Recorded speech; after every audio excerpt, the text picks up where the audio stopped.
আমরাও যখন মাধ্যমিক পরীক্ষা দিয়েছিলাম তার আগের রাত এবং এই কটা দিন আমাদেরও তোমাদের মতো ঘুম উড়ে গিয়েছিল। আমরাও খুব চিন্তিত ছিলাম। তখন আমাদেরকে বলার মতো, বোঝানোর মতো, অত সুন্দরভাবে বলার মতো কেউ ছিল না। কিন্তু আজকে আমি তোমাদেরকে সবকিছু সুন্দরভাবে বুঝিয়ে বলতে চলেছি। তাই তোমরা আজকে ভিডিওটি প্রথম থেকে শেষ পর্যন্ত দেখবে। সমস্ত রকম ডাউট তোমাদের ক্লিয়ার হয়ে যাবে। অনেকেই ভাবছো যে আমরা পরীক্ষায় কিরকম ভাবে লিখবো, আমরা হয়তো পরীক্ষায় ফেল হয়ে যাব, কত নাম্বার পেলে পাস, কত নাম্বার পেলে ফেল এবং কত নাম্বার পেলে ফার্স্ট ডিভিশন, আমাদেরকে কত নাম্বার তুলতেই হবে তাহলে আমরা পরীক্ষায় পাস করতে পারবো, এই নিয়ে চিন্তিত আছো। তারা আজকে ভিডিওটি সম্পূর্ণ দেখো। সকল প্রশ্নের উত্তর এই ভিডিওতে খুব সুন্দরভাবে আমি তোমাদেরকে আজকে বুঝিয়ে দেবো। দেখো, ঠিক এইরকম দেখতে হয় মাধ্যমিকের কোয়েশ্চেন পেপার। আর এই মাধ্যমিকের কোয়েশ্চেন পেপারে অনেক ধরনের কোয়েশ্চেন থাকে। 1 নম্বরের এমসিকিউ কোয়েশ্চেন এবং শূন্যস্থান পূরণ, অনেক রকমের কোয়েশ্চেন থাকে। দেখো, মাধ্যমিক পরীক্ষা তোমাদের জীবনের সব থেকে বড় পরীক্ষা, সব থেকে প্রথম বড় পরীক্ষা। তাই তোমাদের একটু নার্ভাস হওয়া স্বাভাবিক। কিন্তু আজকে ভিডিও তোমরা দেখে যাও, সমস্ত রকম ডাউট তোমাদের ক্লিয়ার হয়ে যাবে।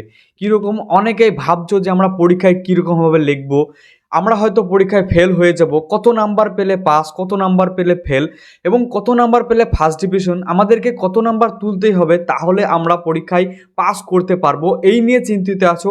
তারা আজকে ভিডিওটি সম্পূর্ণ দেখো। সকল প্রশ্নের উত্তর এই ভিডিওতে খুব সুন্দরভাবে আমি তোমাদেরকে আজকে বুঝিয়ে দেবো। তো চলো, এখন আমরা বেশি কথা বাড়াবো না, কারণ পরীক্ষার আর বেশি দিন নাই, আর মাত্র 2 থেকে 3 দিন। আর 2টো রাত কাটলেই কিন্তু তারপরে তোমরা চলে যাবে মাধ্যমিক পরীক্ষা দিতে। আর আমরাও যখন মাধ্যমিক পরীক্ষা দিয়েছিলাম তার আগের রাত এবং এই কটা দিন আমাদেরও তোমাদের মতো ঘুম উড়ে গিয়েছিল। আমরাও খুব চিন্তিত ছিলাম। তখন আমাদেরকে বলার মতো, বোঝানোর মতো, অত সুন্দরভাবে বলার মতো কেউ ছিল না। কিন্তু আজকে আমি তোমাদেরকে সব কিছু সুন্দরভাবে বুঝিয়ে বলতে চলেছি। তাই তোমরা আজকে ভিডিওটি প্রথম থেকে শেষ পর্যন্ত দেখবে। আর ভিডিও শুরু করার আগে তোমাদের কাছে একটি ছোট্ট অনুরোধ, তোমরা যদি এখনও পর্যন্ত আমাদের চ্যানেলটিকে সাবস্ক্রাইব না করে থাকো তবে প্লিজ আমাদের চ্যানেলটিকে সাবস্ক্রাইব করে রাখো, কারণ এইরকমই সুন্দর সুন্দর এডুকেশন রিলেটিভ এবং অন্যান্য ইউটিউব রিলেটিভ গুরুত্বপূর্ণ ভিডিও আমাদের ইউটিউব চ্যানেলে আপলোড করা হয়। কোনো আলতু ফালতু ভিডিও আপলোড করা হয় না। তাই তুমি আমাদের চ্যানেলটিকে সাবস্ক্রাইব করে রাখতে পারো। আর ভিডিওটি এখন লাইক করবে না, ভিডিওটিকে দেখার পরে যদি তোমাদের ভালো লাগে তারপরে তোমরা ভিডিওটি লাইক করবে। আশা করি তোমাদেরকে ভিডিওটি দেখে অনেক বেশি ভালো লাগবে। অনেক স্টুডেন্ট আছে যাদের ভাবনা যে কিভাবে আমরা পরীক্ষায় পাস করব, অর্থাৎ পরীক্ষায় কত নাম্বার পেলে আমরা পরীক্ষায় পাস করতে পারি। আমাদের মাধ্যমিক পরীক্ষা হয় টোটাল 700 নাম্বারে এবং 60টি সাবজেক্ট থাকে আর একটা অপশনাল সাবজেক্ট থাকে। প্রতিটা সাবজেক্টে 100 নাম্বার করে এবং 100-র মধ্যে আমাদেরকে মিনিমাম 25% পেতে হবে 2026 সালের নিয়ম অনুযায়ী। লেটেস্ট 2026 সালের নিয়ম অনুযায়ী আমাদেরকে 100-র মধ্যে 25% অর্থাৎ আমাদেরকে 25 নাম্বার পেতে হবে। তার মধ্যে আমাদের স্কুলে প্রজেক্ট জমা নেয়, স্কুলের প্রজেক্ট থেকে আমরা 10 নাম্বার পেয়ে যাব। প্রতিটা স্কুলই কিন্তু প্রজেক্টের জন্য মাধ্যমিকের সময় 10 নাম্বার করে দিয়ে দেয়। এটা নিয়ে কোনো রকম সমস্যা নাই। মাস্টাররা প্রথম একটু ভয় দেখালেও তোমরা যখন প্রজেক্ট জমা দিয়ে দেবে আমাদেরকে কিন্তু প্রতিটা প্রজেক্টের জন্য 10 নাম্বার করে প্রত্যেকটা সাবজেক্টে দিয়ে দেওয়া হবে। তো প্রজেক্টে আমরা 10 নাম্বার পেয়ে গেলাম। আর এখন আমাদেরকে লিখিত এক্সাম অর্থাৎ রিটেন এক্সামে আমাদেরকে মাত্র 15 নাম্বার তুলতে হবে প্রতিটা সাবজেক্টের জন্য। আর 15 নাম্বার তোলা আমাদের এখনকার ছাত্রদের কোনো ব্যাপারই না।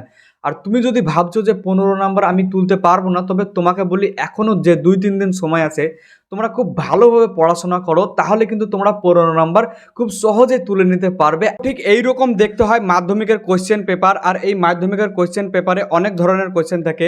1 নম্বরের এমসিকিউ কোয়েশ্চেন এবং শূন্যস্থান পূরণ, অনেক রকমের কোয়েশ্চেন থাকে। তো এখান থেকে তোমরা 15 নাম্বার তো খুব আসানেই কমপ্লিট করে নিতে পারবে। এটা ছিল সেই সকল স্টুডেন্টদের জন্য যারা শুধুমাত্র পাস করার জন্য ভাবছে। কিন্তু তোমাদেরকে বলি, তোমাদের টার্গেট শুধু পাস করাটা রেখো না, তোমরা মিনিমাম 60% বা তারও থেকে বেশি নাম্বার পাওয়ার টার্গেট রাখো। সেইভাবে পড়া করো, তোমরা অবশ্যই কিন্তু তোমাদের লক্ষ্যকে অর্জন করে নিতে পারবে। নেক্সট আমি তোমাদেরকে বলতে চলেছি তোমরা কত নাম্বার পেলে স্কলারশিপ গুলা পেতে পারো। হ্যাঁ, আমাদের স্কলারশিপ পেতে গেলে কিন্তু বেশ ভালো পরিমাণে নির্দিষ্ট একটা খুব সুন্দর নাম্বার পেতে হবে, তারপরে কিন্তু আমরা স্কলারশিপ পাবো। হ্যাঁ, স্কলারশিপ স্টার্ট হয়ে যাচ্ছে 50 থেকে 60%-এর মধ্যে। হ্যাঁ, এই 50 থেকে 60% নাম্বার আমরা যদি পেয়ে থাকি তবে আমরা অনেক ভালো স্কলারশিপ পাবো। যেমন যদি আমরা 60% নাম্বার পেয়ে থাকি তবে আমরা স্বামী বিবেকানন্দ স্কলারশিপের জন্য আবেদন করতে পারবো, আর যার জন্য আমরা বছরে 12,000 টাকা করে পাবো। তো বন্ধুরা, এখন তোমাদের মাথায় একটা কোয়েশ্চেন ঘুরপাক খাচ্ছে যে প্রতিটা সাবজেক্টের জন্য আমাদেরকে কত নাম্বার পেতে হবে।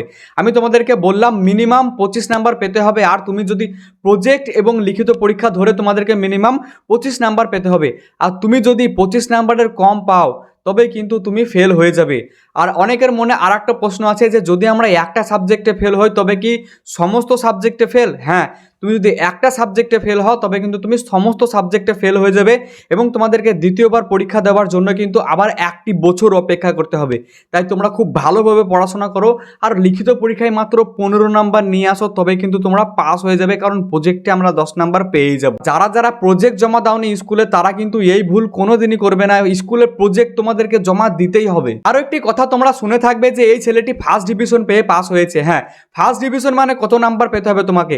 ফার্স্ট ডিভিশন পেতে হলে তোমাদেরকে 700-র মধ্যে 420 নাম্বার অর্থাৎ 60% নাম্বার পেতে হবে, তবেই তুমি কিন্তু ফার্স্ট ডিভিশন পেয়ে পাস হতে পারবে। আর তোমরা পরীক্ষা হলে যাওয়ার আগে যে সকল জিনিসগুলি মেনে চলবে, হ্যাঁ, তোমাদেরকে অবশ্যই অ্যাডমিট কার্ড এবং রেজিস্ট্রেশন কার্ড নিয়ে যেতে হবে এবং তোমরা সঙ্গে করে কোনো রকম ইলেকট্রিক ডিভাইস যেমন ইলেকট্রিক ওয়াচ বলতে এখনকার যে স্মার্ট ওয়াচগুলো উঠেছে সেই ওয়াচ তোমরা কোনো মতেই নিয়ে যেতে পাবে না।